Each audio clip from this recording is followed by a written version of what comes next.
അപ്പോൾ നമ്മുടെ രണ്ടാമത്തെ ട്രിപ്പും അങ്ങനെ ചെമ്മീൻ മൊരിഞ്ഞിട്ടുണ്ട്. നമുക്കത് കോരി മാറ്റാം.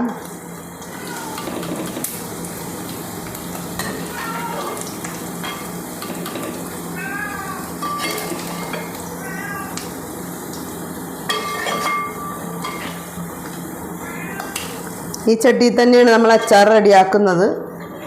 നല്ലെണ്ണയിൽ തന്നെയാണ് അച്ചാറും റെഡിയാക്കുന്നത്. വെളിച്ചെണ്ണ ഇവിടെ യൂസ് ചെയ്യുന്നില്ല.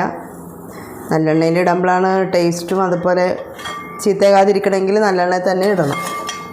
അപ്പോൾ നമുക്ക് ഈ ചട്ടി തന്നെയാണ്. അപ്പോൾ എണ്ണ കുറച്ചുണ്ട്, അല്പം കൂടി ഒഴിച്ചു കൊടുക്കാം. ഞാൻ ഈ ചെമ്മീത്തിന് 200 ഗ്രാം നല്ലെണ്ണയാണ് എടുത്തിരിക്കുന്നത്.